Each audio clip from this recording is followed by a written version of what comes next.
Hey guys, tonight we begin with the brutal, absurd and very real world of medieval duels, where the phrase settling things like men meant risking death over a chicken, a spilled drink, or a badly aimed insult. So before you get comfortable, take a moment to like the video and subscribe, but only if you genuinely enjoy what I do here. And let me know in the comments where you're tuning in from and what time it is for you. It's always fascinating to see who's joining us from around the world. Now, dim the lights, maybe turn on a fan for that soft background hum, and let's ease into tonight's journey together. So, someone in your village accuses you of stealing their cow. Or maybe they say you insulted their honour, or worse, questioned their lineage. In medieval Europe, there were a few ways to handle this. Option 1, talk it out like reasonable adults. That never happens. Option 2, challenge them to a duel. Now we're talking. This is trial by combat, the preferred legal method of settling disputes when paperwork was scarce and tempers were not. The concept was noble in theory. Let two parties fight it out, and the winner is obviously telling the truth, because God would never let a liar win a sword fight. Spoiler, God stayed out of most of these. The rules, if we can call them that, were hazy at best. In some places, you were supposed to use the same weapon, swords, axes or clubs, depending on the social class and how fancy the occasion was. In others, it was less about standardization and more about enthusiasm. You could show up in a full suit of armor while your opponent had nothing but a boiled leather vest and optimism. The setting? Not quite the cinematic duel atop a misty cliff. It was usually a muddy field, a town square, or whatever patch of land was flat enough for swinging things. Occasionally spectators gathered, not for fairness and just for entertainment. And these fights were not elegant. Forget graceful fencing or Shakespearean monologues. Medieval duels were awkward, sweaty, and exhausting. Two people clanking around in heavy gear, wheezing through metal grills, hoping the other one slipped in the mud first. Interestingly, you didn't always have to kill the other person. If they surrendered, maybe with a loud "uncle" or just by groaning into the dirt, the duel could be over. But if they didn't, well, the fight might continue until someone stopped moving convincingly. Oh, and yes, there were documented cases of women dueling men, sometimes with modified rules, like the man fighting from a pit while the woman stood above with a club. Which sounds weird, but at least someone was trying to level the playing field. Literally. Let's rewind to the early medieval centuries, when legal systems were more of a polite suggestion and less of an actual framework. If someone accused you of stealing a pig, insulting their honour, or being secretly French, you didn't hire a lawyer. You sharpened something pointy and asked God to take sides. Thus entered the elegant institution of trial by combat, where truth was determined not by facts, but by whoever could swing a sword without immediately falling over. It started with Germanic tribes like the Franks, who believed that the gods, and later, God with a capital G, would never let an innocent man lose a fight. You could lie, cheat, and maybe have 3 goats too many. But once the swords came out, divine justice was expected to intervene. Eventually. Hopefully. Unless God was on lunch break. Trial by combat wasn't the only legal ordeal available. There was also trial by fire. Carry this red-hot iron and hope your skin doesn't melt. And trial by water. If you float, you're guilty. If you sink, you're innocent, but possibly dead. But trial by combat had a certain panache. It was dramatic, noisy, and gave you the faint illusion that skill mattered. Over time, the concept became so popular that it started showing up in actual law codes. The Lex Alamanorum and Lex Salica, basically the medieval equivalent of, "My uncle wrote this down so it must be legal," spelled out that if someone calls you a liar, and you're feeling especially confrontational, you may challenge them to a duel. Please bring your own weapons and try not to embarrass your ancestors. By the 12th century, trial by combat had worked its way into feudal courts. Nobles used it to resolve land disputes, marital accusations, and anything else that required a dramatic ending. There were rules, kind of. Duels had to be approved by a judge, which meant someone in robes and a hat said, "Yes, you may now attempt to legally bludgeon each other." The best part: if you refused to fight, you were automatically guilty.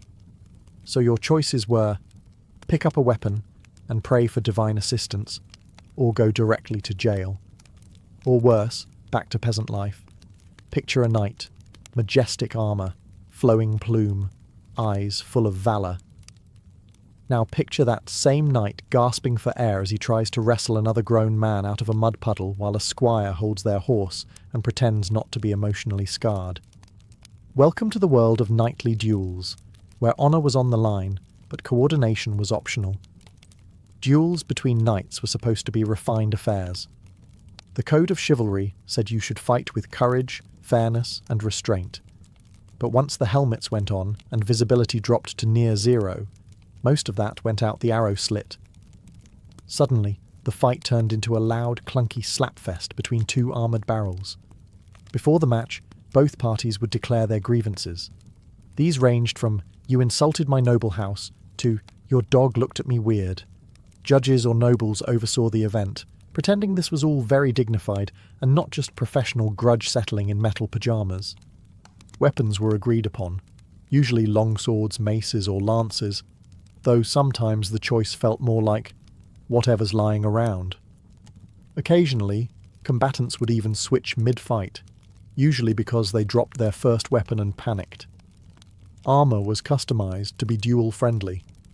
This meant extra plating around the important bits, head, chest, ego, and occasionally a spike or two thrown in for flair.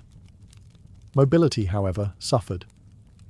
Watching two knights fight was like watching two overstuffed wardrobes fall down a staircase, loud, slow, and full of unexpected injuries. Despite what romantic paintings suggest, most of these duels didn't end with a swift, noble strike. They ended when one knight collapsed from exhaustion, or got pinned to the ground and politely bludgeoned into agreement. Sometimes one would shout, "I yield," through a mouthful of helmet, assuming anyone could hear him under all the wheezing and clanking. Winning a duel didn't always mean killing your opponent. In fact, killing them could be frowned upon, especially if the whole thing started over something trivial, like a misheard insult or a misplaced glove. No one wanted to explain to the king why Sir Geoffrey was now fertilizer. Not every duel was between nobles in gleaming armour.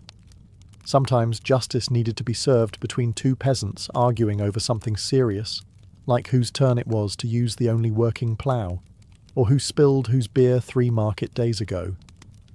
And when you're a medieval peasant, your options for conflict resolution are 1. Shout, 2. Throw something, or 3. Duel with whatever's closest and vaguely sharp. Welcome to the world of peasant duels. Same rage, fewer resources. Unlike knights, peasants couldn't afford custom armour, fancy weapons, or an audience with the local lord. Most duels happened in fields, alleyways, or behind the alehouse, places already covered in mud, livestock droppings, and the occasional unconscious witness. It wasn't about spectacle. It was about pride, and maybe a chicken. The weapons, creative, pitchforks, hoes, sticks, kitchen knives, heavy rocks, soup ladles. If it could be lifted and swung with emotion, it qualified. Some even fought with farming tools still covered in yesterday's turnip. One fight reportedly ended when a man was struck with a wheel of cheese. That's not legend. That's just Tuesday. There were rarely formal rules. Most fights started spontaneously and ended when one man gave up, passed out, or wandered off out of boredom. Occasionally, a village elder or drunk uncle would serve as referee, a role that mostly involved shouting, "That's enough, lads," while holding a half-eaten apple. Despite the chaos, these duels weren't always frowned upon. In some communities, a good, clean brawl was seen as therapeutic, like a medieval form of counselling, except instead of talking about your feelings, you tried to dislocate someone's shoulder with a shovel. Of course, not all fights ended harmlessly. Occasionally, someone did get seriously injured or die, usually from a head wound or sheer embarrassment. That's when local authorities stepped in, to remind everyone that killing was generally discouraged unless pre-approved by a noble or god. Still, peasant duels were a vital outlet in a world with few rights and even fewer coping mechanisms. They were loud, messy, irrational, much like life itself back then. And while you might not win land, honour or a title, you could win the argument, which to a medieval peasant was basically the same thing. When it came to medieval duels, your weapon said a lot about you. It told your opponent how serious you were, how rich you were, and in some cases, how recently you were interrupted while cooking stew. Let's start with the classics. The long sword was the go-to weapon for knights and well-funded squires. It looked impressive, balanced well, and could easily end a dispute, or at least leave a memorable dent in your opponent's armour. If you showed up with a long sword, you were basically saying, "I've trained for this and possibly own land."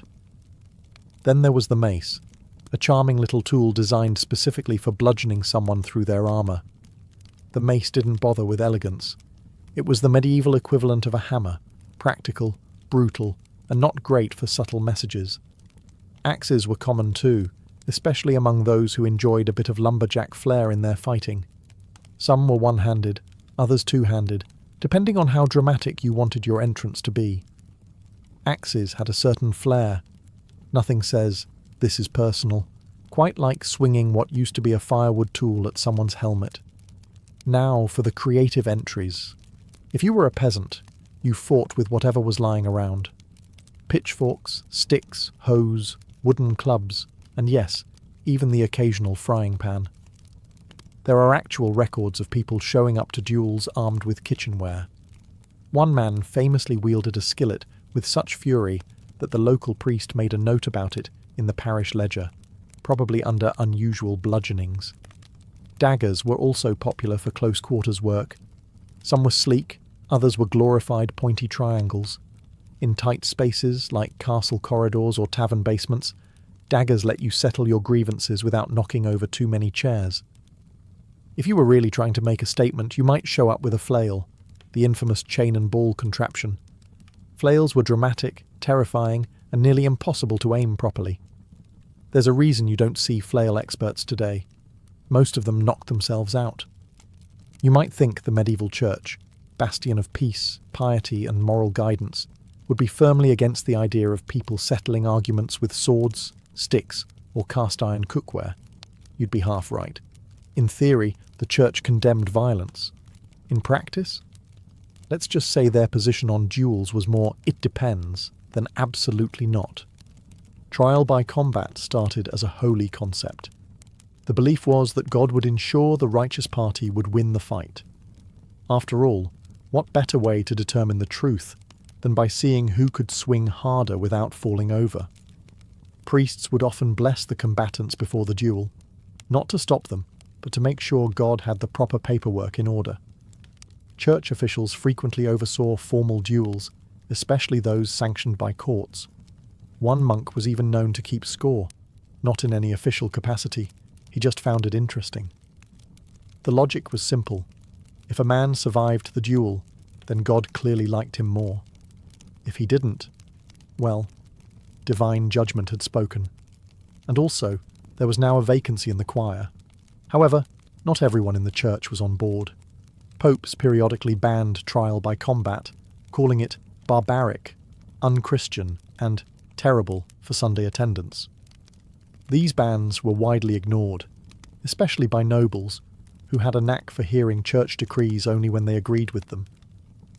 Ironically, monasteries themselves weren't exactly violence-free zones either. There are records of monks getting into brawls over garden tools, book borrowing, and choir duties. One particularly spicy disagreement ended with a novice monk hurling a psalter at someone's head.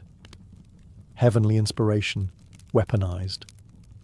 The church's real problem with duels wasn't the violence, it was the unpredictability. Sometimes, the wrong person won. And nothing ruins divine authority like God backing the guy who smells like ale and hasn't confessed in 6 years. Eventually, as legal systems matured, And as people kept bleeding on church property, clergy began pushing for less trial by axe and more trial by witness testimony. But in the meantime, the church kept a cautious distance, close enough to bless the fight, far enough not to get stabbed by accident. Because while forgiveness was eternal, the bruises were immediate. If you think medieval dueling was strictly a boys-only club, think again. Women, too, occasionally stepped into the ring, or the mud pit, or the cabbage field, and when they did, things got complicated. You see, medieval society had very specific ideas about women, delicate, modest, not ideally involved in public head injuries. But every so often, a woman had had enough, and the result was a duel that left both parties bruised, and the audience deeply confused. The most famous example comes from 14th century Germany, where local law actually allowed a woman to challenge a man, under one condition. The man had to stand in a hole, waist deep, with one arm tied behind his back. The woman, standing above ground, was given a club. He got one too, presumably to make it fair, though the whole thing feels more like a carnival game than a legal proceeding. And yet, it happened. More than once. Picture it. A man half buried in a pit, spinning in slow circles with a club, while a woman takes disciplined swings from above, pausing occasionally to adjust her apron. One German woodcut even shows a woman knocking a man flat, while a group of onlookers cheer in what can only be described as passive-aggressive amazement. These duels were rare, but they were legal. Women could also appoint a champion to fight in their name, usually a brother, cousin, or someone she hadn't annoyed recently. But if she fought for herself, that was taken seriously. No one was allowed to intervene. If you lost, you were guilty, and humiliated, probably both. Of course, dueling wasn't the only outlet for female rage. Feuds between women often played out in less organised ways. Poisonings, whispered accusations of witchcraft, and the occasional shoe-throwing incident at market. But every now and then, the system acknowledged that a woman had a right to settle things with a swing. These moments were awkward for medieval society. Women weren't supposed to be violent, assertive, or victorious. And yet here they were, club in hand, defending their reputation and rearranging someone's shoulder in the process. You may think medieval duels couldn't get more absurd, and then someone puts a pig on trial. Yes, really. In a world where legal systems were held together with Latin, duct tape, and divine assumption, animals were occasionally treated as legal persons, which meant they could be accused of crimes and punished, and in some cases, challenged to a duel. Let's be clear, most animal duels were not formal fights. They were more like executions with paperwork. If a pig bit a child, or a rooster crowed suspiciously at the wrong hour, they could be arrested, sometimes even dressed in tiny clothes, because nothing says justice like humiliating livestock before sentencing them to death. But occasionally, things escalated into genuine confrontation. In France, one particularly surreal 15th century event involved a man dueling a dog. The dog had allegedly attacked his master and then somehow fled to a monastery for sanctuary, because apparently this was an option. The duel was held in a public arena. The man wore full armour. The dog wore fur. The dog won. The crowd cheered. And no, we don't know how the man explained that to his descendants.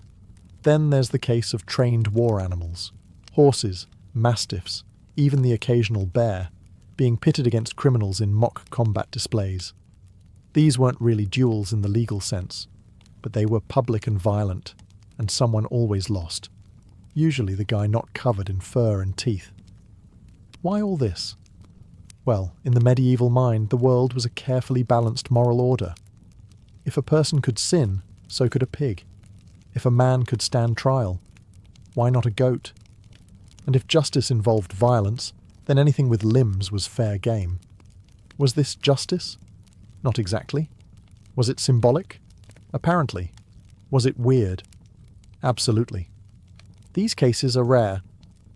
But they weren't satire. They're documented in court records, drawn in medieval manuscripts, and discussed in serious theological debates. Somewhere, a monk once had to decide whether a donkey was acting under demonic influence or just having a bad Tuesday. Of all the ways medieval people tried to prove a point with sharp objects, jousting, or duelling on horseback, was arguably the most theatrical. It was part sport, part ritual, part "I hope my helmet fits," and entirely based on the idea that two men charging at each other with lances would somehow reveal the truth. Jousting was mostly the domain of knights. You needed a horse, armour, a squire or two, and the kind of financial stability that let you risk spinal injury for entertainment. In other words, not your average village lad with a shovel and a grudge. The format was simple. Two knights rode at each other from opposite ends of a tilt, a long wooden barrier, and tried to knock each other off using long, heavy lances.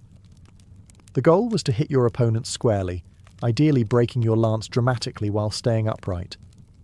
The secondary goal was to not fall off your horse like a sack of mail. Despite the pageantry, it was still a duel, and people got hurt. Concussions, broken bones, and the occasional impalement were part of the fun. One knight even got a splintered lance tip lodged through his eye and into his brain. He rode another 100 feet before falling off. Because medieval dignity demanded you finish your round before collapsing, there were rules, lots of them. You could only aim for certain parts of the body. Killing someone wasn't encouraged, but also not entirely discouraged, depending on the audience. And your horse had to be trained, armoured, and preferably not in a bad mood. Some duels on horseback weren't for sport, though.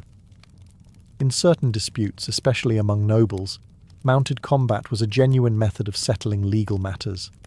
Think courtroom drama, but with hooves and significantly more screaming. Of course, not everyone was graceful.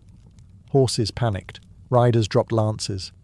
Occasionally, someone forgot to lower their visor and got a face full of wood.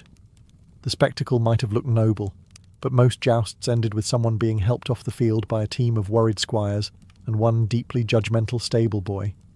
Somewhere between law, blood sport, and accidental theatre, duels quietly evolved into one of medieval Europe's favourite pastimes. Because if there's one thing the medieval crowd loved more than miracle plays and public executions, it was two angry men hitting each other in the name of honour while everyone else chewed on roasted turnips. By the 13th century, duels weren't just about resolving disputes. They were events. Villagers would gather. Nobles would invite guests. Merchants sold snacks. Sometimes there was even music.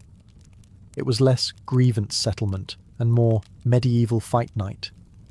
Duels drew all social classes, from peasants standing in the mud to lords in velvet trying not to look too excited. Clergymen were there too, officially to pray, unofficially to place bets. After all, God moves in mysterious ways, but sometimes he moves in favour of the guy with the better footwork. It wasn't uncommon for duels to be held in large open areas, town squares, castle courtyards, or special duelling grounds. Temporary stands were built, beer flowed, bread was thrown, occasionally at the fighters. And when the fight started, the crowd watched every swing, grunt, and misstep with rapt attention. A clean hit drew cheers, a dramatic tumble got gasps, and if someone lost a finger, well, you'd better believe that story lived on in taverns for the next 6 winters. The entertainment value wasn't just in the violence, it was in the characters. Some duelists had reputations. The bold young squire, the grizzled war veteran, the guy who once fought a goose and lost. People came for the drama, the spectacle, the possibility that someone might trip over their own sword and become a local legend. Occasionally, fights were so underwhelming that the audience turned on both participants. Booing was involved. Tomatoes, if in season. One chronicler noted a duel where both men refused to engage for over 20 minutes, resulting in the crowd storming the field and declaring a sheep the moral victor. In time, the duel became less about truth and more about the show. It was proof that justice didn't have to be efficient. It just had to be loud, messy, and preferably shirtless. Because if you're going to settle a legal matter, why not invite the entire town and make a day of it? Not all duels were local tavern scuffles over who stole whose bucket. Some were legendary affairs, remembered not just for the bruises but for actually shaping historical events, or at least mildly adjusting them while everyone else stood around pretending it mattered more than it did. Take the 1386 duel between Jean de Carouge and Jacques Legris, arguably the most famous trial by combat in French history. Carouges accused Legris of a rather serious crime, assaulting his wife. And when the courts couldn't figure it out, they did what any reasonable legal system would: gave both men sharp weapons and told them to let God sort it out. The duel was public, royal sanctioned, and attended by King Charles VI himself, who, by all accounts, was far too excited about it. Thousands came to watch. Horses were mounted, lances were broken, armour was dented, and in the end, Carouges killed Legris, which legally meant his wife was telling the truth. That's how truth worked back then. Whoever lived longer was clearly the honest one. The event was so significant that it inspired books, films, and one very nervous change to French law shortly afterward. Trial by combat was quietly discouraged when people realised justice by stabbing might not be the most reliable system. Then there's the 1467 duel between the Burgundian champion Jacques Lalaing and a Spanish knight, a fight held for diplomacy, glory, and the kind of national pride that involves punching each other with sticks. They fought for hours before it ended in a draw, a polite way of saying, everyone's too tired to keep pretending this is fun. Duels weren't always so grand. One monk challenged another to single combat over who should be choir director. Another pair of nobles fought because one sneezed during the other's toast. These weren't world-changing moments, but they do serve as a reminder that medieval conflict resolution was roughly one sideways glance away from carnage. Some duels shaped kingdoms, others just shaped noses, but they all shared the same logic.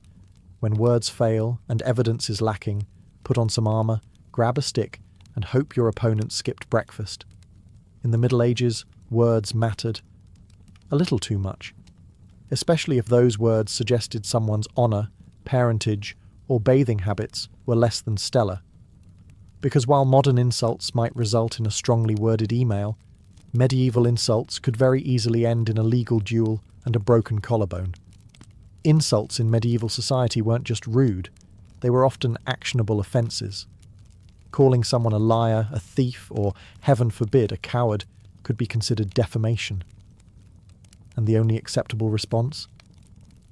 Challenge them to a duel and let your sword explain your feelings more clearly. But insulting someone wasn't as simple as shouting, "You stink," across a field. There was an art to it, a certain flourish. This was a time when people took 10 minutes to say good morning, and another 5 to accuse your uncle of sheep theft. Some favoured the direct approach. A classic insult might sound like, "You are a knave and a scoundrel, unworthy of your title and your trousers." Others preferred the poetic route, accusing rivals of being spawn of a flea-bitten sow, or lower than the worms beneath the dung heap. The more syllables, the better.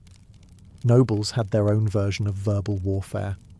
Instead of yelling, they wrote passive-aggressive letters in elaborate calligraphy, carefully insulting one another's courage, fashion, or genealogy, then sealing it with wax and sending it on a horse. Truly, the most elegant form of pre-fight trash talk. And if things escalated, as they always did, a formal challenge was issued. Sometimes in writing, sometimes in front of witnesses. A glove might be thrown, a goblet might be overturned. One gentleman even slapped his rival with a fish, which sounds silly until you realise it probably still had teeth. Interestingly, refusing to respond to an insult was sometimes worse than the insult itself. Backing down marked you as dishonourable, weak, or, worst of all, boring. The medieval world was deeply obsessed with reputation. A single well-placed insult could ruin a name, invite a duel, or start a decades-long family feud. It was dangerous territory, filled with flowery language and very real consequences. So, you've insulted someone's lineage, spilled their ale, or looked at their sheep in a suspiciously admiring way. Now you're standing in a muddy field, armed with a sword you barely remember how to hold, and wondering how you ended up here. Let's talk strategy. Step 1. Show up. This might sound obvious, but in the Middle Ages, refusing to duel could make you legally guilty by default. You'd lose your honour, your reputation, and possibly your left ear, depending on local sentencing trends. So unless you enjoy public shaming and/or ear loss, attendance is strongly encouraged. Step 2. Size up your opponent. Are they armoured like a walking pantry? Are they already sweating through their visor? Are they nervously praying or quietly muttering something that sounds like a last will and testament? Great. You're either in trouble or about to become a legend. Step 3. Know your weapons. If you're fighting with a longsword, aim for joints. If it's maces, just swing until something makes a cracking noise. If you're both armed with daggers, congratulations. You're about to have a very personal, very awkward wrestling match in front of everyone you've ever met. Step 4. Use psychology. Shouting random words can be surprisingly effective. One knight once screamed, "turnips," before charging. His opponent hesitated just long enough to get flattened. Confidence matters. So does being confusing. Step 5. Don't trip. Easier said than done. Mud, armour and panic make excellent co-conspirators. Falling flat on your face in the first 30 seconds of combat guarantees a place in local history as a cautionary tale. And finally, if you're going to lose, lose memorably. Shout something dramatic. Swing with flair. Make your final move so ridiculous that ballads are written about it. One man once threw his sword and yelled, "To the moon with you!" It didn't help him win, but children sang about it for weeks. Because while winning earns you honour, losing with style earns you immortality. Or at least a few exaggerated stories at the tavern. In the end, duelling wasn't just about victory. It was about pride, performance, and giving the audience something to talk about. Preferably not your funeral. By now, you might be under the impression that duels were all about honour, fairness, and dramatic exits. But sometimes, more often than anyone wanted to admit, duels were less about justice and more about getting rid of someone conveniently while looking very noble about it. Welcome to the darker side of duelling. Legalised murder, now in ceremonial wrapping. Let's say you're a nobleman. You've got a rival. He's richer, louder, and his falcon is clearly better trained. You can't just assassinate him. That's uncivilized. So instead, you provoke him into a duel. Maybe you insult his wife's embroidery. Maybe you accuse him of watering down his wine. Eventually, he gets mad enough to challenge you, or you challenge him. Either way, someone's not coming back from this, and it's all perfectly legal. Because here's the thing. In many places and time periods, duels were state-approved outlets for homicide. As long as you followed the protocol, issued a challenge, had a witness, said something vaguely about honour, you could beat a man to death in public and everyone would just nod solemnly and say, "Ah yes, justice." This system was especially popular when inconvenient people needed to disappear with plausible deniability. Rival claim to your land? Duel. Political opponent gaining too much favour? Duel. That one baron who keeps asking questions about where all the tax money went? Definitely duel. And if you lost the duel? Well, too bad. You're dead and therefore obviously guilty. If you won? Congratulations. You're alive, innocent, and probably got to keep the other guy's horse. Some duelists took things further by hiring professional champions to fight on their behalf, basically outsourcing your honour to someone with better biceps. If the hired muscle happened to kill the opponent quickly and dramatically, even better. Less mess, more applause. Of course, this all worked best if the duel looked official. You needed the robes, the oaths, the pre-fight prayers. That way, when someone's head came off, everyone could agree it was a tragic but righteous conclusion. Not just another Tuesday with extra blood. Because in the Middle Ages, murder was still illegal, unless you called it a duel. Like many things from the Middle Ages, plague masks, leech-based medicine, and the belief that bathing was suspicious dueling eventually lost its shine. By the late medieval period and into the Renaissance, duels began to fade from public life.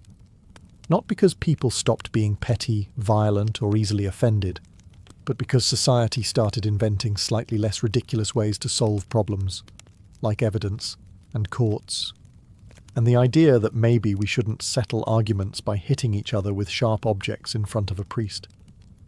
The rise of centralized governments played a big role. Kings, emperors, and whoever was shouting loudest in Parliament didn't love the idea of private citizens settling grievances with sword fights. Too messy, too public, and occasionally someone important lost. That was awkward for everyone. Also, as legal systems matured, the church finally followed through on centuries of vague disapproval. They began cracking down on trial by combat with actual consequences, like excommunication, which was basically the medieval version of getting blocked by God. There was also the small problem of logistics. Dueling took time, gear, horses, armor, and a crowd willing to stand around for hours while two men slowly bled into a cabbage patch. Not exactly efficient. Especially when judges realized they could just ask questions, examine documents, and come to a conclusion that didn't require anyone to lose a kneecap. By the 16th century, dueling had largely transitioned into a gentleman's sport. Less muddy, more fashionable. Pistols replaced swords. Rules became more elaborate. And while it was still a good way to get yourself dramatically killed, at least you were doing it in tights and with excellent posture. Eventually, even that wore out its welcome. Laws were passed, public sentiment shifted, and duels moved from respectable legal action to weird thing your uncle did once in college. Today, trial by combat is mostly confined to historical reenactments, obscure legal debates, and that one guy online insisting it's still legal in Idaho. And so, the medieval duel died as it lived, loudly, dramatically, and slightly confused about what it was supposed to accomplish. In the medieval countryside, where physicians were rare and hospitals even rarer, the peasant healer stood as the first and often only line of defense against illness. These healers, usually women, were deeply rooted in their communities. They were not formally trained, but their knowledge came from tradition, observation, and oral transmission passed down through generations. Their remedies were crafted from the natural world: plants, roots, flowers, and minerals found in the fields and woods surrounding the village. A healer's home often doubled as her practice. Inside, bundles of herbs hung from the rafters, drying in the smoke of the hearth. Shelves were lined with jars of crushed bark, animal fats, beeswax, and oils. She might prepare a compress of comfrey to reduce swelling or boil willow bark to ease pain, long before anyone understood that it contained salicin, a precursor to modern aspirin. Remedies were experimental but guided by centuries of inherited wisdom. Spirituality and belief played an inseparable role in healing. Illness was not always seen as a purely physical condition. It could be the result of sin, a curse, or malevolent spirits. Healers would recite blessings or prayers alongside their treatments. Some used incantations, charms, or ritual gestures to protect the soul as well as the body. Healing, in this sense, was holistic, tending to the person's physical pain and spiritual unrest simultaneously. Despite their value, peasant healers walked a fine line. Their knowledge was respected and sought after, but it could also arouse suspicion. In times of misfortune, such as a failed harvest or sudden death, the community's gratitude could quickly turn into fear. A woman who healed with herbs could easily be accused of witchcraft if her remedies failed, or if her behavior was perceived as odd or secretive. Nonetheless, for the average villager, the healer was indispensable. She delivered babies, mended broken bones, soothed fevers, and comforted the dying. Her presence offered hope in a world with limited options. While her cures may not always have worked by modern standards, They represented a blend of empirical observation, faith, and a deep understanding of the natural world. In an age of uncertainty, the peasant healer was a symbol of resilience and care. In the deeply spiritual and often superstitious world of medieval peasants, illness was not just a matter of failing health, it was a potential sign of spiritual attack or evil influence. One of the most curious and widespread methods for defending against these unseen forces was the creation of witch bottles, small containers filled with protective items, meant to trap or repel harmful magic. These bottles were typically crafted from glass or stoneware, though clay vessels were common in rural areas. Inside, the healer, or sometimes the afflicted person themselves, would place a variety of symbolic items: iron nails, hair or nail clippings from the victim, red threads, pins, herbs, and even urine. The urine was believed to attract the attention of the witch responsible for the affliction, and once she was lured in, the sharp or rusty contents of the bottle would wound or trap her spirit, rendering her powerless. After being prepared, the witch bottle would be buried upside down near the entrance of a home, under the hearth, or beneath the threshold. Placement was key. It had to intercept dark forces before they entered the household. If illness persisted or worsened, another bottle might be made, or the original might be dug up, altered, and reburied with stronger ingredients. These objects were not rare. Across medieval Europe, especially in England and Germany, archaeologists have uncovered hundreds of them, often still sealed, their contents untouched for centuries. Their presence is a quiet testament to the fears that haunted the minds of everyday people. The fear that sickness came not only from cold weather or dirty water, but from curses, jealousy, or unseen spiritual warfare. In tandem with witch bottles, peasants sometimes hid apotropaic marks, symbols carved into doors, lintels, or walls, to ward off evil. These could include circles, pentagrams, or the interlaced letters VV, invoking the protection of the Virgin Mary. Such signs were not mere decoration. They were silent guardians, protecting families from illness and misfortune. Though they may seem strange now, these practices reflect a worldview where illness and health were deeply entwined with belief. For the medieval peasant, to be protected physically meant being protected spiritually, and that meant taking no chances with the forces beyond sight. For medieval peasants, nature was not just the backdrop to daily life. It was the pharmacy, the healer's library, and the silent teacher. When illness struck, those who worked the land turned to it for relief, relying on generations of accumulated knowledge about which plants helped and which ones harmed. In a time when formal medicine was inaccessible and often misunderstood, herbs were among the most trusted allies. The meadows and forests surrounding villages were rich with medicinal flora. Yarrow was gathered for wounds, known to stop bleeding and promote healing. Chamomile soothed upset stomachs and helped with sleep. Mugwort was burned to ward off illness, or used in poultices for aching joints. Nettle, despite its sting, was boiled into teas that relieved joint pain and encouraged urination, flushing the body of what they called bad humours. Peasant healers knew when to harvest each plant, under the right moon phase, after the morning dew, or before the solstice. Timing mattered. The potency of a plant was believed to be influenced by the stars, the season, and the ritual surrounding its collection. It wasn't just science. It was a sacred practice. Herbs were often combined with rituals or prayers. A healer might say a charm while crushing the leaves, or bless the water used in a herbal infusion. The act of preparing the remedy was almost as important as the ingredients themselves. This blending of natural and spiritual treatment reflected the belief that illness had both a bodily and a mystical cause. In the absence of written texts, knowledge was passed orally. A healer might teach her daughter, apprentice, or a trusted neighbour the art of identifying safe mushrooms from poisonous ones, or which root should be boiled and which should be dried. Recipes were memorized, not written. Some families had their own secret blends, closely guarded for generations.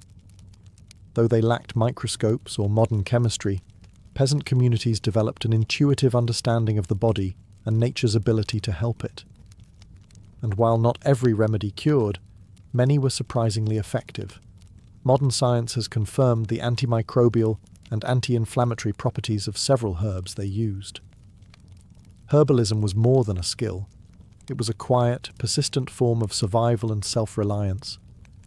In the shadow of plagues and poor harvests, a bundle of dried plants could mean the difference between hope and despair. Not all medieval peasant remedies were based on herbs and prayer. Many treatments relied on a deeper, older tradition, one that believed animals held special properties capable of drawing out disease, neutralizing curses, or restoring balance to the body. Among the most curious of these were frog poultices and toad-based cures, once commonly practiced across rural Europe. The logic was symbolic as much as physical. A live frog might be pressed against a sore throat or infected wound, then released into a stream. It was believed that the frog would absorb the illness and carry it away with the current. In more severe cases, frogs were cut open and placed directly on the body. The transfer of disease into the animal, often accompanied by a spoken charm, was thought to trick the illness into leaving its human host. Toad powder, made from dried and crushed toads, was sometimes used in salves or sprinkled into wounds. Though this might seem grim, it was born of the belief that like repels like. If the ailment was caused by something unnatural or venomous, only a creature with similarly magical properties could combat it.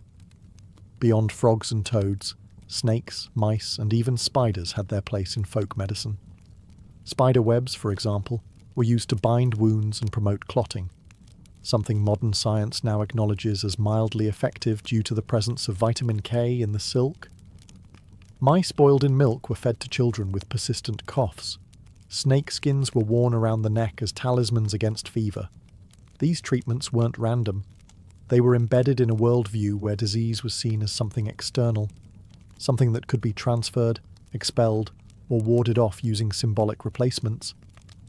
In a time when infections could spread rapidly and treatment options were limited, even the most unorthodox cure was worth trying.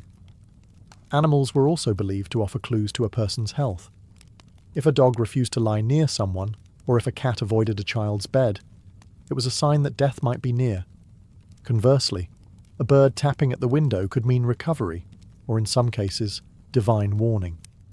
In the absence of certainty, peasants trusted the signs nature gave them.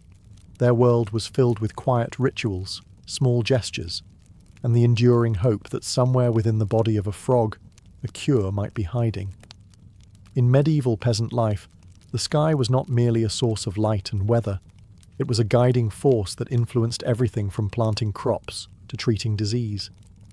Health was thought to rise and fall in rhythm with the movements of the moon, the stars, and the changing heavens. To heal the body, one first had to understand the sky. The moon, in particular, was considered a powerful agent in the body's balance.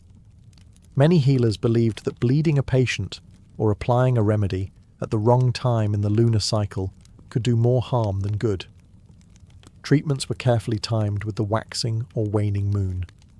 A waxing moon, growing toward fullness, was associated with strength and regeneration, making it ideal for taking medicines to build vitality. A waning moon, on the other hand, was linked with purification, best suited for purging illness or extracting bad humours. This celestial logic extended to surgeries, births, and even the cutting of hair or nails. Doing these things when the moon was in the wrong sign was thought to bring bad luck or delayed healing. The body, like the land, was seen as a vessel tuned to nature's rhythms, and the moon was its clock.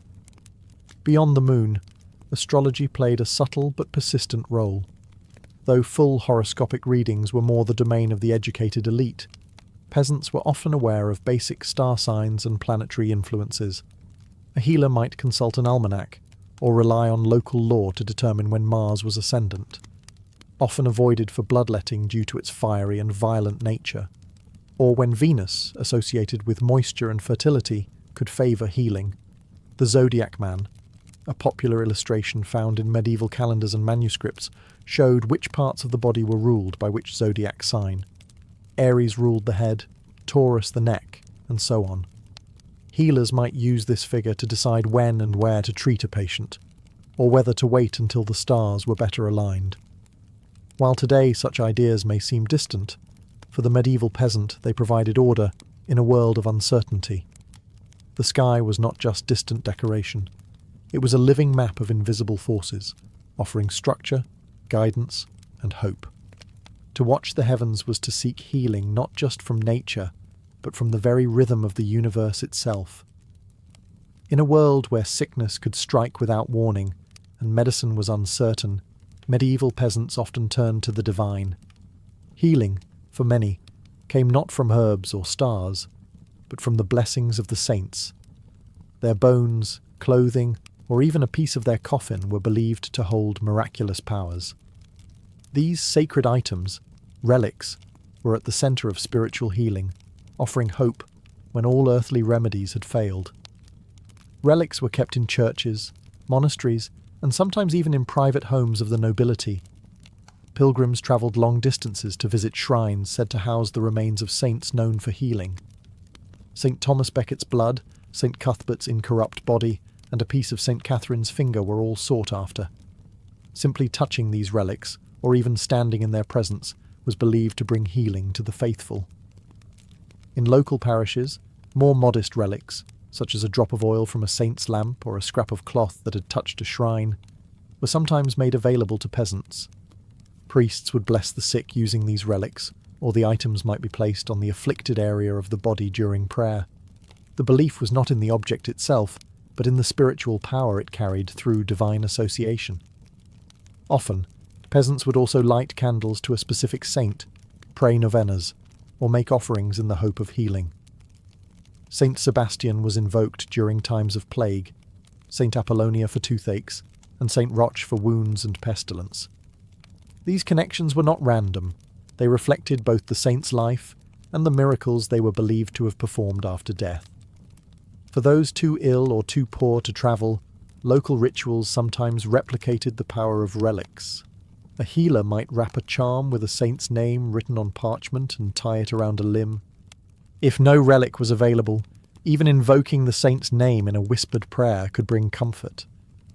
While science was still centuries away from providing clear explanations for illness, the veneration of relics offered peasants something equally powerful: faith. In a harsh world, to believe that a higher force cared for the suffering brought strength, and sometimes, according to many, it brought healing. In medieval peasant life, words carried power, not just in prayers or church rituals, but in the whispered charms and softly spoken incantations used to guard against sickness and misfortune. Healing was as much about protection as it was about remedy, and for many, the first defense came not from medicine, but from a charm worn around the neck, or a phrase passed quietly from mother to child. Charms could take many forms. Some were written words, inscribed in Latin or the local dialect on parchment or wood, then folded and worn in a small pouch close to the body.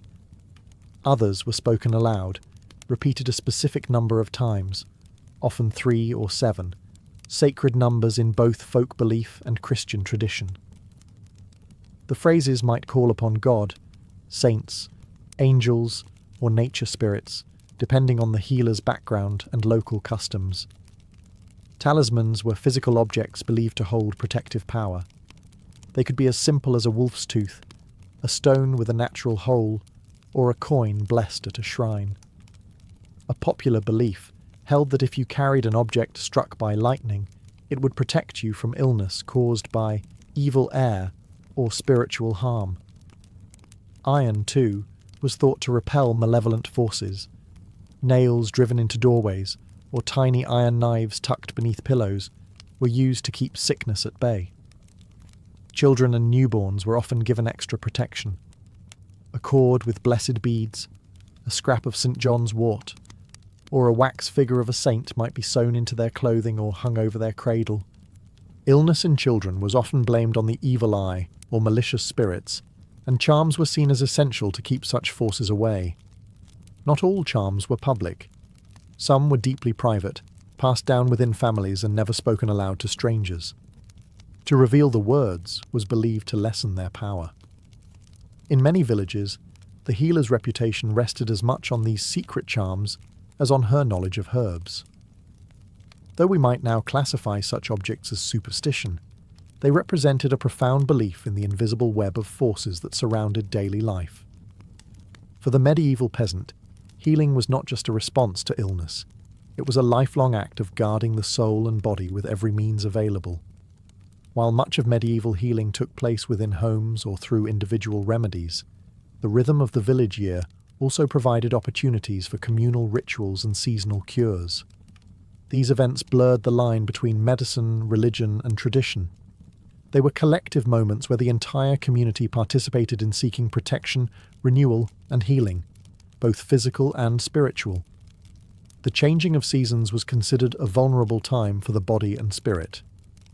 Transitions like spring equinox, harvest, or midwinter were believed to weaken the natural defenses of the body, making people more susceptible to illness. To counteract this, villagers would participate in rituals designed to cleanse the body or ward off harmful forces for the coming months. One common practice was the burning of herbs during seasonal festivals, particularly mugwort, juniper, and wormwood.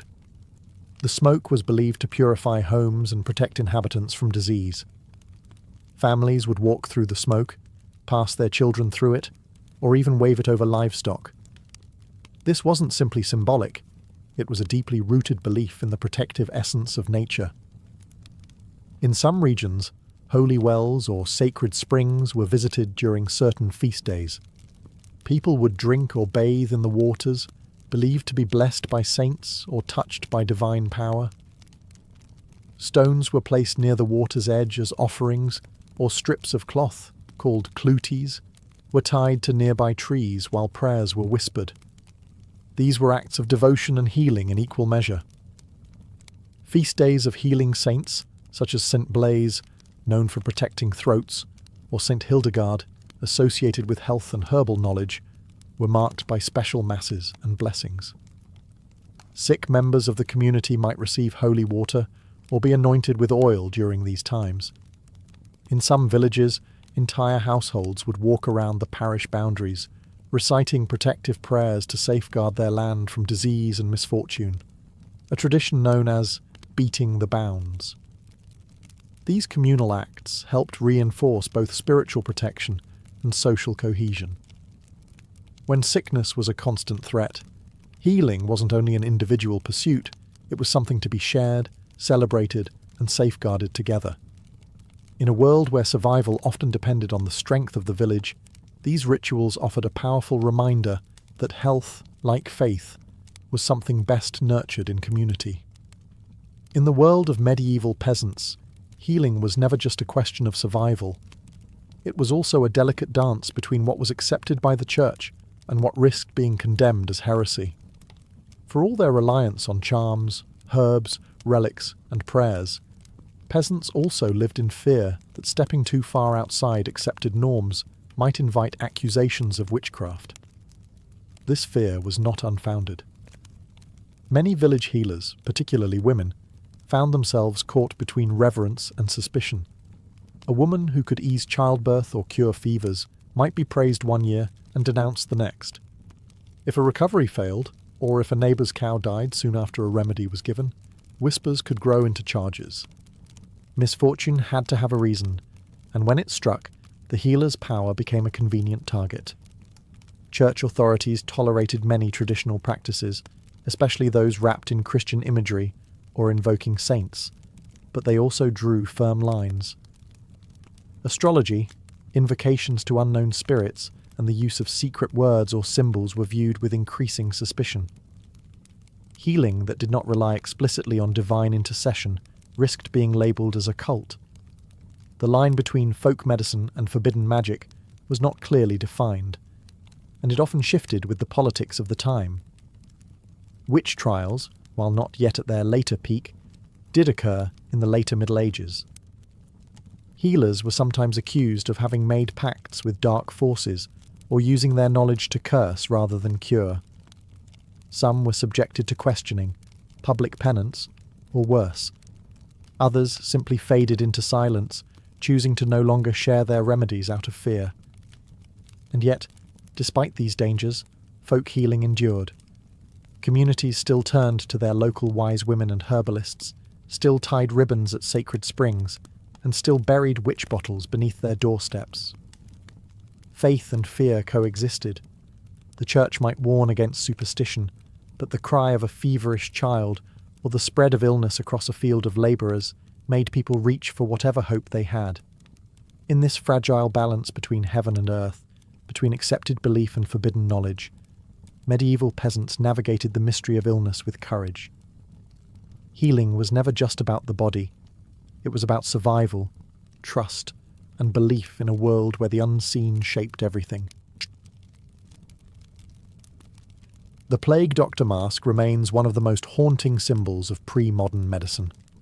With its elongated beak, dark round eyes, and waxed cloak, it has become a visual shorthand for the terror and mystery surrounding the Black Death.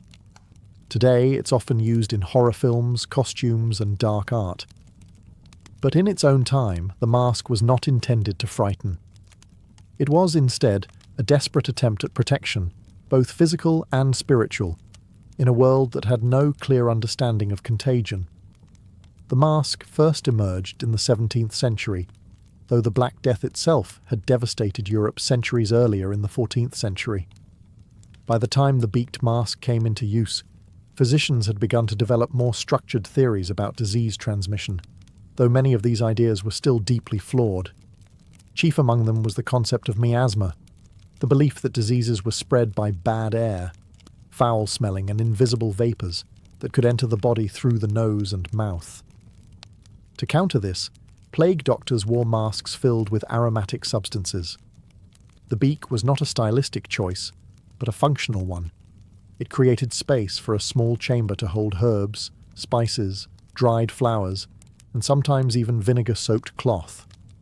Common ingredients included lavender, mint, camphor, and cloves, anything believed to purify the air or drive away the invisible poison. The lenses in the eyes were often made of glass, sealed to prevent contaminated air from reaching the eyes. The rest of the outfit was equally intentional. A long waxed coat, gloves, boots, and a staff, which allowed the doctor to examine patients without touching them directly. To those who saw the mask approaching, it often meant death was near. These doctors visited the sick, marked homes under quarantine, and recorded death tolls. They were not miracle workers, but their presence was a grim reassurance that someone still dared to enter the homes of the afflicted. Far from a theatrical costume, the plague doctor's mask was a product of fear, hope, and the limits of contemporary knowledge. It represented the best efforts of early medicine to face an enemy it could barely comprehend, a mask made not for vanity, but for survival. The image of the plague doctor, robed in black with a beaked mask and staff in hand, didn't appear until centuries after the Black Death first tore through Europe in the 14th century.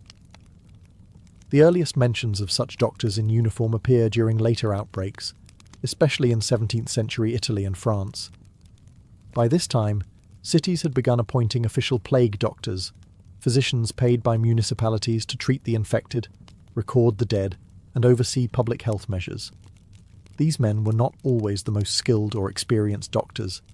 In fact, many were young, poorly trained, or foreign practitioners willing to take on the deadly work that others avoided. The job was high risk and often thankless, but in some cases it offered steady pay or career advancement.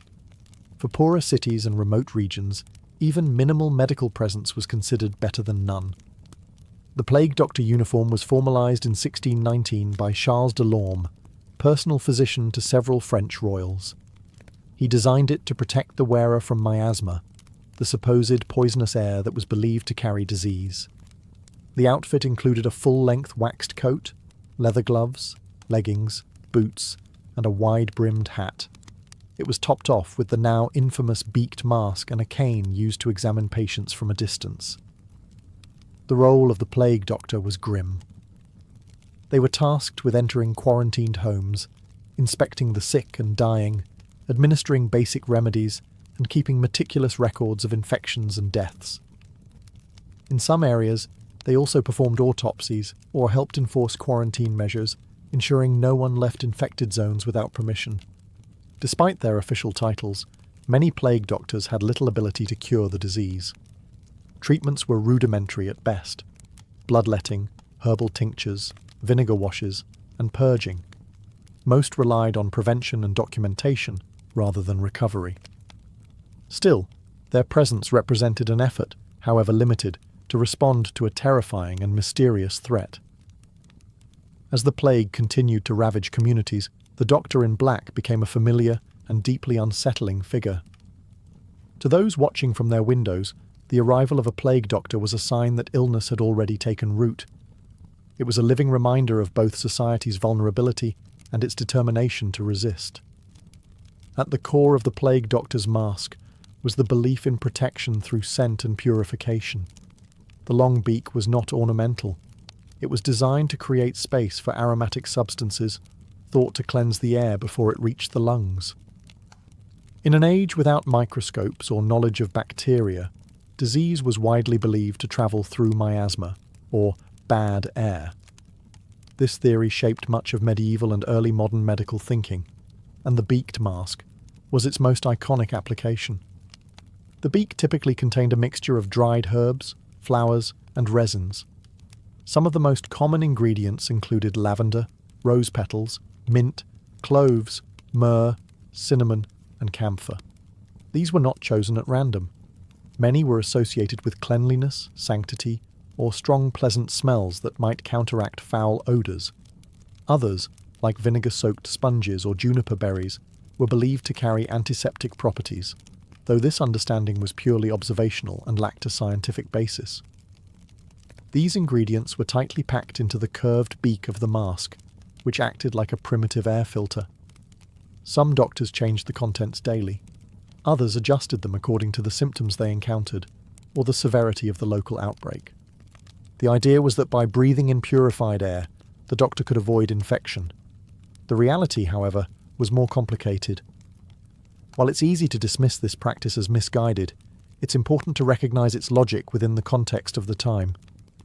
The miasma theory, though flawed, was based on consistent observation. Foul smells often accompanied disease and decay. In many cities, death followed where the stench was strongest. The mask, therefore, was both a medical tool and a form of psychological armour, a barrier against a terrifying and invisible enemy. In some cases, these herbal mixtures may have provided minor relief. Certain herbs, like clove and thyme, do have antimicrobial properties. Others may have helped soothe the doctor's nerves or mask the overwhelming stench of death. But the beak was never truly a barrier to infection. It was a hopeful gesture in the face of overwhelming uncertainty. Despite its limitations, the beaked mask remains one of the earliest examples of protective gear in medical history. It marked a shift, however small, toward the idea that disease could be blocked, contained, or controlled through human effort. While the beaked mask is the most recognizable part of the plague doctor's attire, it was only one component of a carefully constructed uniform designed to protect the physician from exposure. Every element, from the hat to the boots, served a specific purpose rooted in the prevailing theories of disease transmission, especially the belief that illness could spread through touch and corrupted air. Plague doctors wore a long, waxed cloak made of leather or heavy canvas, often coated in animal fat or wax to repel bodily fluids. The cloak covered the body from neck to ankle and was sometimes sealed at the sleeves to prevent contamination from reaching the skin. Underneath, multiple layers of fabric provided insulation and a further barrier. Thick gloves protected the hands, while tall leather boots shielded the legs and feet from contaminated surfaces. Covering the head was a wide-brimmed hat, often made of stiff material or leather. This hat not only completed the look, but also served to distinguish plague doctors from the general public, a necessary feature in a time of fear and chaos. The hat identified the wearer as a medical official, allowing them access to quarantined zones and patient households. Perhaps the most overlooked part of the uniform was the staff. Usually made of wood and measuring several feet in length, the staff allowed the doctor to maintain physical distance. It was used to lift the clothing of patients, examine wounds, check for signs of life, or even signal instructions to those nearby. In some cases, it served as a symbol of authority, helping doctors enforce quarantine measures or clear a path through crowds. The full ensemble, when worn together, created a complete physical barrier between the doctor and the outside world. Though its effectiveness against disease transmission was limited, since the real culprits, fleas and bacteria, were unknown, the uniform did offer a level of psychological reassurance, both to doctors and the communities they served. In the midst of widespread panic, the uniform established order and protocol, creating the appearance of control in the face of an invisible threat. It also marked a turning point in medical history. The beginning of personal protective equipment, centuries before the germ theory of disease would finally rewrite the rules of medicine. Though plague doctors were often portrayed as figures of authority and knowledge, the reality of their medical practices was far more uncertain. Without an understanding of bacteria or viruses, treatments were based on humoral theory, miasma, and long-standing medical traditions inherited from classical antiquity. As a result, much of what plague doctors prescribed was experimental, symbolic, or rooted in hope rather than science. The most common medical explanation for illness at the time was the theory of the four humours: blood, phlegm, yellow bile, and black bile. Disease was believed to occur when these fluids were imbalanced. So many treatments focused on restoring equilibrium. This led to the widespread use of bloodletting, either through the application of leeches or the cutting of veins. Patients were also given emetics to induce vomiting or laxatives to purge the system. Herbal remedies played a significant role. Doctors and healers turned to plants such as angelica, sage, rosemary and garlic, believed to possess purifying or strengthening properties. These herbs were prepared as infusions, poultices, or powders, and administered orally or applied directly to swellings. Some patients were instructed to drink vinegar and rosewater, while others burned herbs in their homes to cleanse the air. Infected swellings, known as buboes, were sometimes lanced and drained, though this procedure often led to secondary infections. Another common method was to place a pigeon or toad on the buboes, under the belief that the animal would draw out the poison. In extreme cases, hot irons were applied to the sores, a desperate and painful attempt to cauterize the disease. Treatments varied not only by region, but also by the status of the patient. Wealthier individuals might receive more attention and a wider range of remedies, while the poor were often left with basic interventions or prayer. Despite these efforts, recovery was rare once the plague had taken hold. Most of the treatments offered limited or no real benefit, and many may have even hastened death. Still, the work of plague doctors represented an early attempt at organised public health response. Their presence gave structure to chaos and embodied the belief, however imperfect, that something could be done in the face of overwhelming loss. As plague swept through towns and cities, the primary goal of authorities was not just to treat the sick, but to prevent the disease from spreading further. This led to the development of early public health strategies, and at the heart of them was quarantine. The word itself comes from the Italian 40 giorni, meaning 40 days, a reference to the period ships were required to remain anchored outside ports before passengers and cargo could enter. Plague doctors often played a direct role in enforcing quarantine measures. They inspected the sick, identified houses with infections, and ordered the sealing of buildings. A marked house, sometimes with a painted red cross or a warning nailed to the door, was a sign that no one inside was allowed to leave. Food and supplies would be passed through windows, if at all. These households became islands within their own communities, surrounded by silence and fear. Entire neighbourhoods could be cordoned off. City gates were locked, and travel between regions was heavily restricted. In Venice, one of the first official quarantine stations, or lazarettos, was established on an island in the lagoon. Those showing symptoms, or even suspected of exposure, were relocated there to await recovery or death. Plague doctors were sometimes stationed in lazarettos themselves. tasked with monitoring patients and documenting deaths. Their records became essential not only for tracking the spread of disease, but also for understanding its patterns, however little they truly understood its cause. Many doctors fell ill themselves. Though their protective clothing may have offered some degree of physical separation, it was no match for the true agents of disease, fleas and bacteria, unknown to science at the time. These measures, though harsh, were not without effectiveness. Reducing contact between the healthy and the sick, even unknowingly, helped slow the spread of infection. Yet the psychological toll was immense. Isolation, suspicion, and desperation gripped communities. People fled cities, abandoned loved ones, or turned on neighbours in fear. Quarantine reflected the grim reality of a world without cures. It was a strategy born not of knowledge, but of necessity. And within its confines, the plague doctor became both a symbol of help and a reminder that survival often came at the cost of separation and sacrifice. In the public imagination of the time, the figure of the plague doctor existed in a strange and often uncomfortable space. They were part healer, part official, and part omen. Their appearance, cloaked, masked, and silent, made them instantly recognizable, but also deeply unsettling.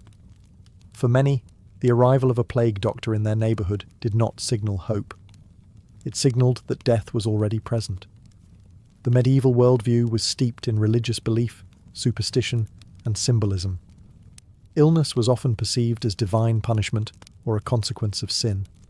The plague, with its rapid and indiscriminate devastation, seemed to support this view. In this context, the plague doctor's eerie costume and tools took on a near mystical quality. Some believed the masks themselves held magical properties. Others feared that plague doctors could bring disease rather than cure it. Rumours abounded. Some whispered that plague doctors collected souls, not patients. Others believed they practiced forbidden arts, or that they were immune to the disease through secret knowledge or dark pacts. The fact that doctors rarely entered homes without full covering and often avoided speaking to the sick directly only deepened the fear and mystery surrounding them. Yet in times of desperation, communities still turned to them. A plague doctor's visit was feared, but their absence was worse. For all their strange attire and limited methods, they represented the only structured response to an otherwise invisible and terrifying threat. To receive a visit from a plague doctor meant you had not been entirely abandoned. Art and literature from later centuries would solidify the plague doctor's image as one of Gothic horror. The beak mask became a symbol of death and dread long after its use had ended. Even today, its image appears in festivals, horror fiction, and popular media, not as a figure of medical aid, but as a harbinger of fear. This duality of healer and omen reflected the era's blurred lines between science, superstition, and faith. In the eyes of the people, plague doctors walked a thin line between protection and prophecy, between medicine and magic. They were witnesses to catastrophe and symbols of a fragile human response in the face of forces they could neither fully see nor fully understand. Today, the image of the plague doctor has taken on a life of its own. It is instantly recognizable.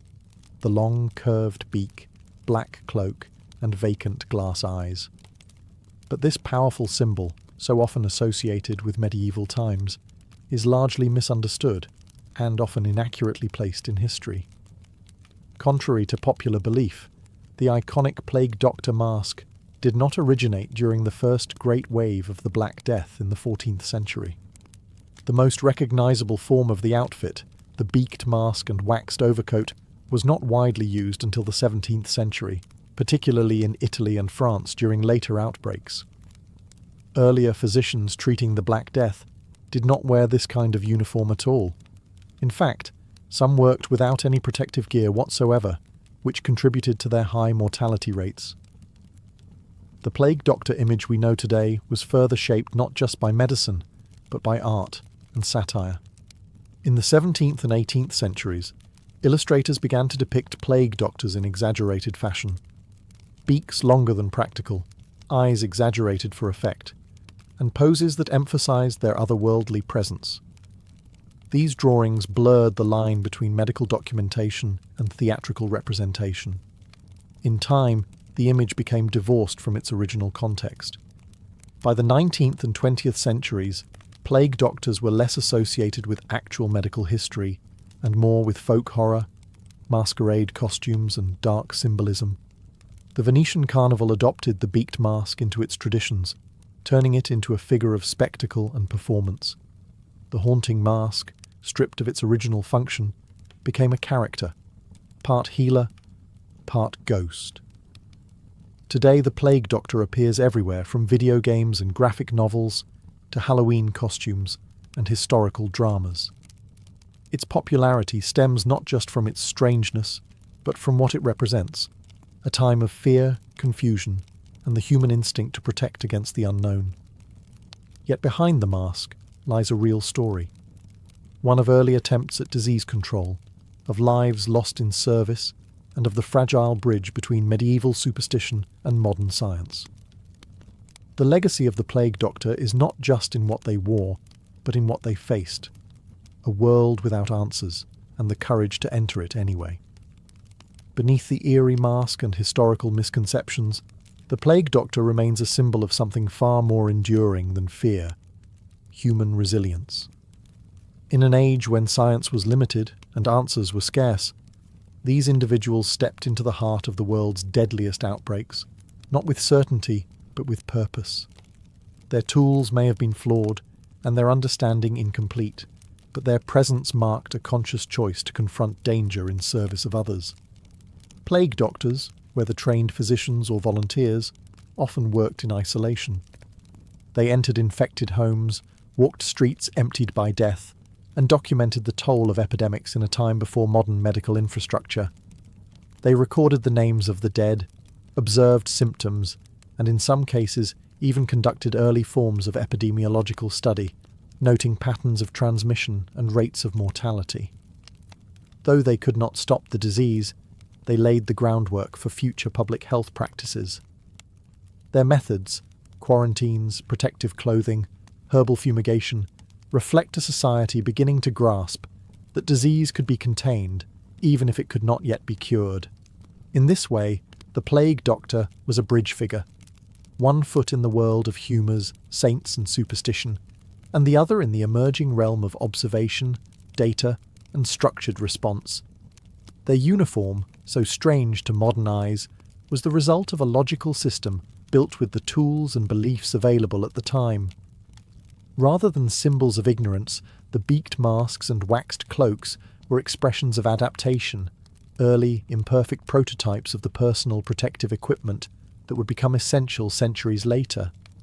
Perhaps this is why the image endures.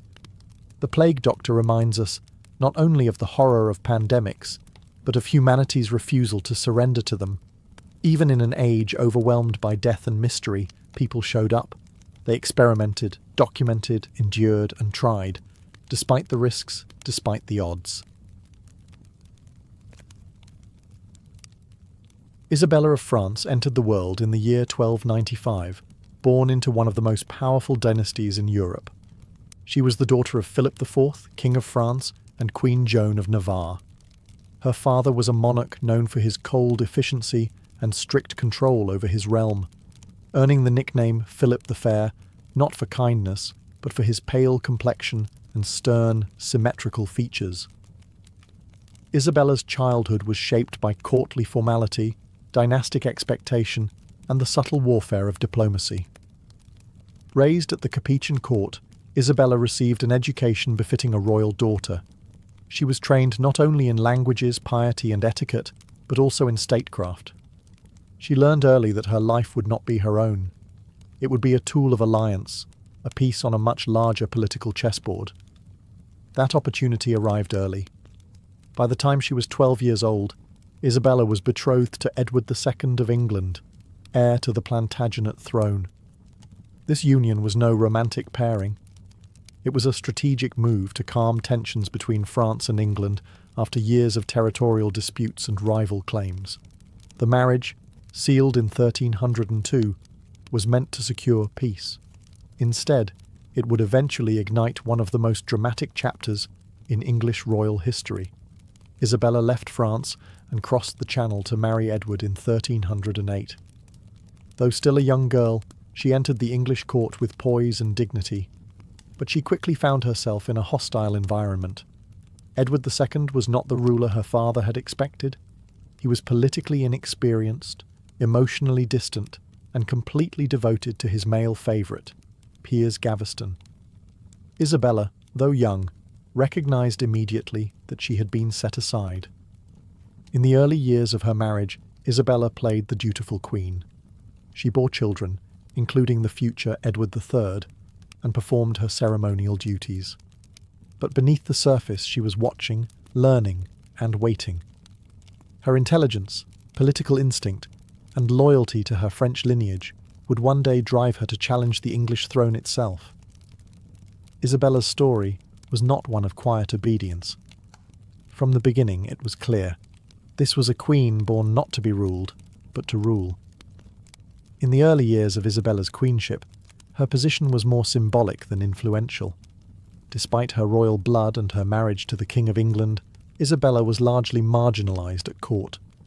Her husband, Edward II, was openly infatuated with his favourite, Piers Gaveston, a charismatic and ambitious nobleman.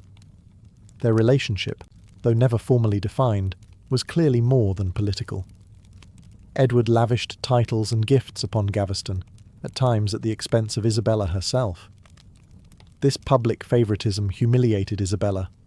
Gaveston was granted precedence over the Queen at official events, and her own household expenses were sometimes neglected while her husband funded his companion's indulgences. To many in the English nobility, this behaviour was not only offensive, it was dangerous. They viewed Gaveston as a corrupting influence on the king, and Isabella's growing isolation as a potential liability. Yet Isabella did not act rashly. She observed. She waited. Though still a teenager, she understood court politics and the value of patience. Her royal lineage gave her quiet influence. Her father, Philip IV, remained a powerful presence across the Channel. When English nobles finally forced Edward to exile Gaveston in 1308, it was partly through appeals to Isabella's injured dignity. But Edward soon brought Gaveston back, igniting further conflict. The tension reached its peak in 1312, when a group of nobles captured and executed Gaveston without royal approval. Though Edward mourned his friend, Isabella's status began to improve. The court had learned that unchecked royal favouritism could fracture the realm, and Isabella emerged from the crisis as a more central figure. Over the next decade, however, Edward repeated his mistakes. After Gaveston's death, he turned to new favourites, the Despencer family, particularly Hugh Despencer the Younger. The cycle of favouritism, resentment, and political instability resumed. Isabella, once again pushed aside, watched the realm spiral into conflict. But this time, she would not remain silent. Isabella had learned from the court's betrayals and her husband's weaknesses. She was no longer the quiet girl from France. She was a mother, a queen, and a strategist. And she was beginning to understand the full extent of her influence, not just in England, but across Europe. What began as exclusion was about to become revolution. By the year 1325, Isabella's marriage had become a battleground. Her relationship with Edward II had long deteriorated, and his continued devotion to Hugh Despencer the Younger had pushed the kingdom to the brink of rebellion. The Despensers were not merely royal favourites, they were power brokers, enriching themselves while punishing the king's enemies. Nobles were disinherited, executions were carried out, and entire families lived in fear of Despencer vengeance. Isabella, like many, had been stripped of her lands and influence. In a decisive moment, Isabella left England for France under the pretence of a diplomatic mission. Her brother, Charles IV, now sat on the French throne after the deaths of their older siblings. Charles had his own quarrels with Edward over territory in Gascony, and Isabella was tasked with smoothing relations. But once she arrived, she refused to return. What had begun as a royal errand transformed into self-exile, and a calculated move toward resistance. Isabella took a bold and unprecedented step. She refused to return to England while Hugh Despenser remained in power. She claimed that she feared for her life, citing the tyranny of the Despensers and her husband's indifference. Her refusal was a scandal, but it was also a masterstroke. For the first time, a queen consort was openly opposing a reigning king, and gaining allies as she did so. While in France, Isabella struck up a powerful alliance with Roger Mortimer, an English noble who had fled Edward's wrath. Their connection was initially political, but soon became personal. Whether their romantic relationship had already begun is unclear, but by the time they joined forces, their interests were inseparable. Together, they began gathering support from disaffected English nobles and French allies. Isabella also had another ace, her son, Edward of Windsor, the heir to the English throne. She insisted he join her in France, away from his father's influence. The boy's presence gave her legitimacy. She was not simply a disgruntled queen. She was the mother of the future king, acting to protect the crown from tyranny. From exile, Isabella began to build a revolution. She was no longer just resisting Despenser. She was preparing to remove a king. By the autumn of 1326, Isabella of France had transformed from an exiled queen into a political force, preparing to overthrow the King of England. With Roger Mortimer at her side, she secured financial backing, troops from sympathetic French nobles, and promises of support from disaffected English lords. At the centre of their cause stood young Edward of Windsor, her son, and the rightful heir to the throne. His presence gave the entire campaign a veneer of legitimacy. It was a mother restoring the crown to its proper future, not simply a queen taking revenge. In 1327, Isabella and Mortimer launched their invasion, landing on the Suffolk coast with only a modest army. But what they lacked in numbers, they made up for in momentum. As they advanced, they encountered little resistance. The English people, weary of Despenser tyranny and royal mismanagement, welcomed them.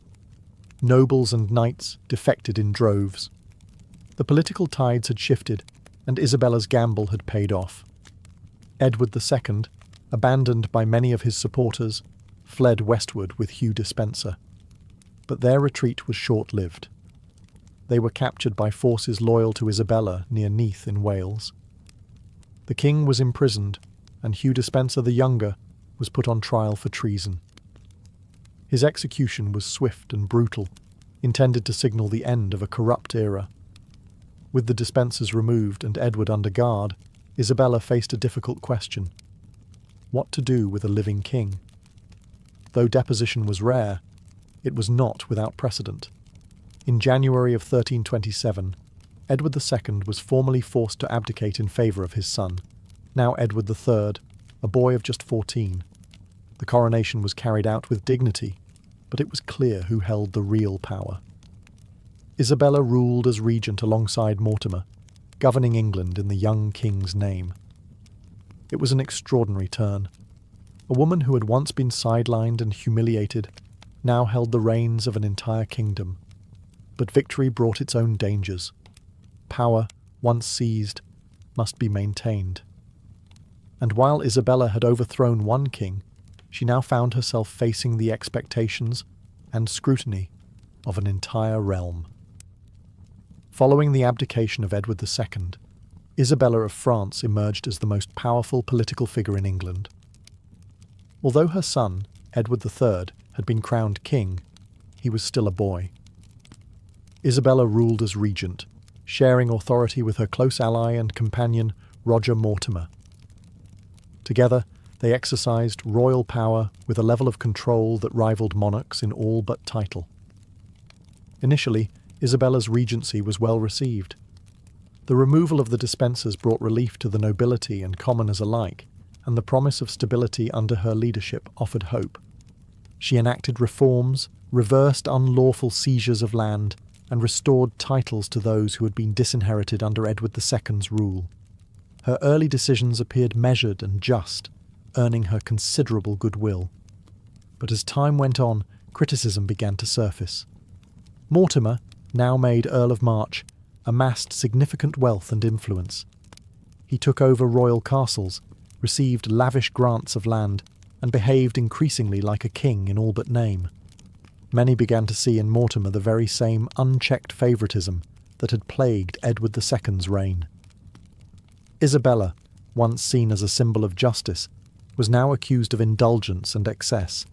She retained many of the lands and riches confiscated from former allies of her husband. Lavish expenditures and generous gifts to French relatives stoked resentment, especially during a time when the kingdom was still recovering from war and political unrest.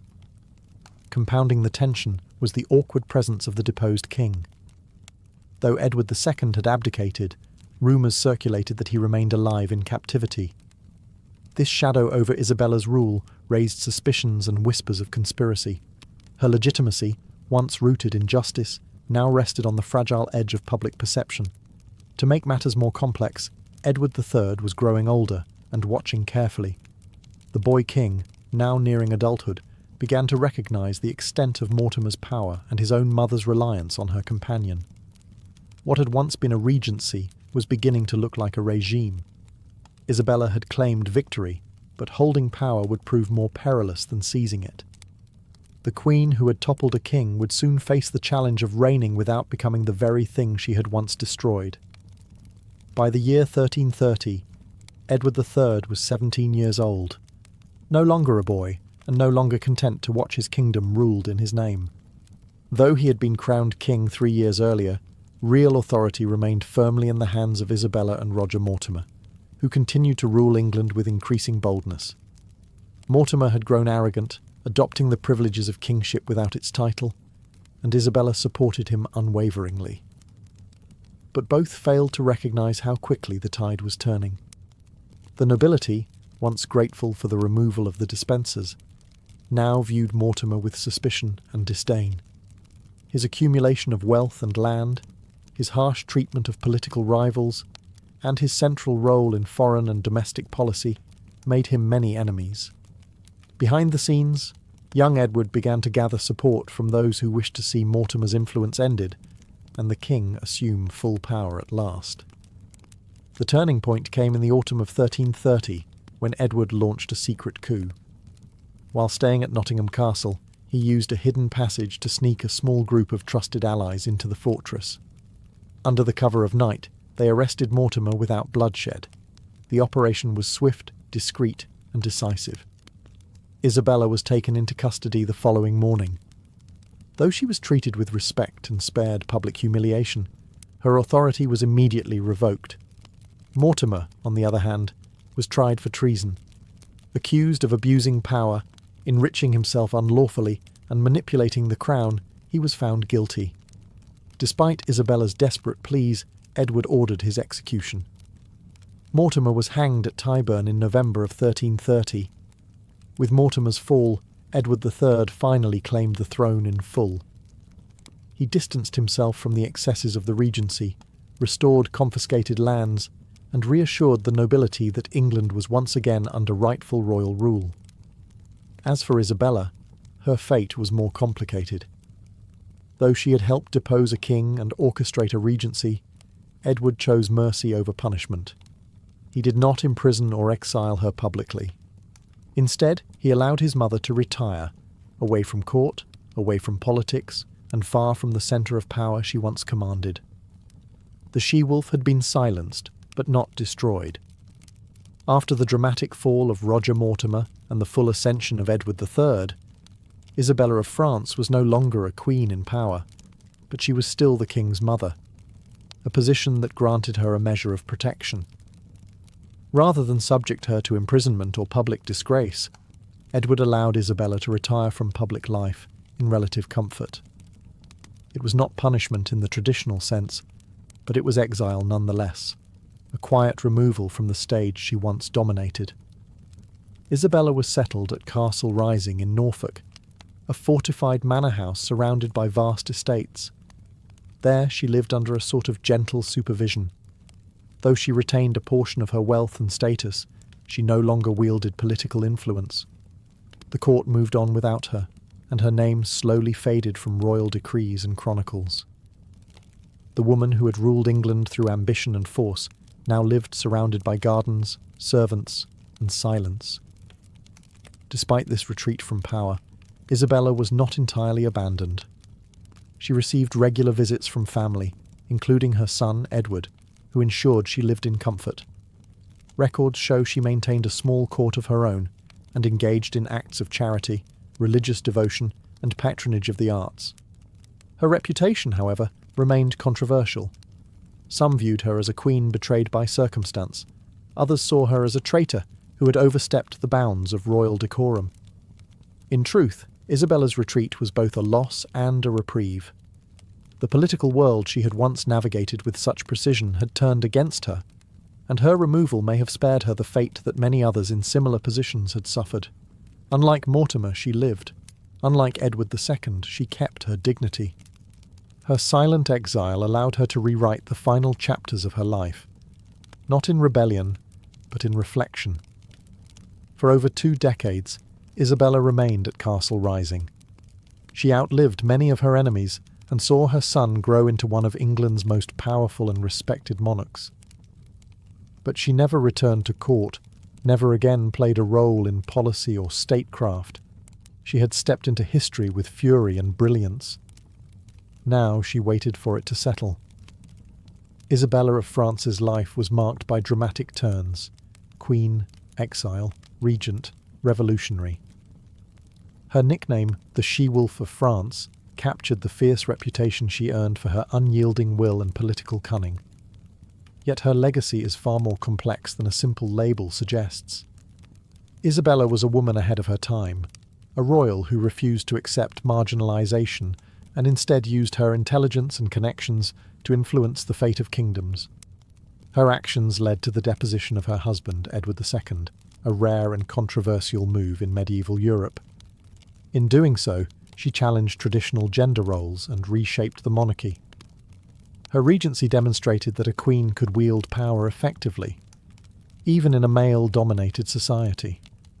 She managed alliances, negotiated with nobles, and navigated international politics with skill. Though her partnership with Roger Mortimer ultimately ended in downfall, Isabella's initial rule brought much-needed stability after years of turmoil. Despite this, history has often judged her harshly. Many chroniclers portrayed her as manipulative and ruthless, focusing on her personal relationships and ambitions rather than her political achievements. These portrayals reflect the biases of their time, which struggled to reconcile strong female leadership with medieval ideals of womanhood. Modern historians, however, have begun to reassess Isabella's role, recognizing her as a key player in the shifting landscape of 14th century Europe. Her story sheds light on the complexities of power, gender, and survival in a turbulent era. It also reveals the precarious balance a queen had to maintain between loyalty to family and political necessity. Beyond politics, Isabella's life was a tale of personal sacrifice. Her marriage, once a political alliance, became a source of betrayal and hardship. Her exile was a quiet end for a woman who once shook kingdoms, yet she endured. Isabella's legacy lives on not only in history books, but in cultural memory, as a symbol of resilience, ambition, and the relentless pursuit of justice in a world stacked against her. The she-wolf may have been feared and vilified, but she remains undeniably one of the most fascinating figures of medieval history. Isabella of France spent her final years away from the political turmoil that had once defined her life. Living at Castle Rising in Norfolk, she devoted herself to religious contemplation, charity, and maintaining her household with dignity. Though her time as a queen and regent had ended, she remained a figure of significance, a royal mother, a former ruler, and a woman who had dared to challenge kings. Her relationship with her son, Edward III, remained respectful but distant. By the time of her death in 1358, Edward had firmly established himself as one of England's most formidable monarchs. He had restored the power of the crown, expanded English territories, and led the country into a new era. While Isabella had retreated from public life, her influence lingered in the very fabric of Edward's reign. Isabella's story is not merely one of scandal and rebellion, but also of survival and transformation. She navigated a treacherous world of shifting alliances, betrayal, and expectations placed on women of royal blood. Her ability to wield power, often in opposition to the men around her, left an indelible mark on English and French history. Her nickname, the She-Wolf of France, while initially intended as a term of derision, has come to symbolize her fierce determination and political acumen. Isabella's legacy challenged contemporary notions of female weakness and passivity. She demonstrated that even in the rigid hierarchies of medieval society, a woman could be a decisive actor, shaping the course of history through both strategy and will. Today, Isabella is remembered as a complex and compelling figure.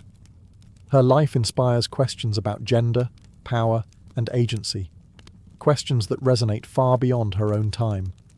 She was a queen who faced exile but never obscurity, a mother who safeguarded her son's throne, and a ruler whose story continues to fascinate historians and storytellers alike. In the end, Isabella of France's life was a testament to resilience, a legacy of a queen who, despite immense challenges, carved her name into the annals of history. Her story reminds us that behind every great ruler lies a complex human story of ambition, loss, and the quest for power.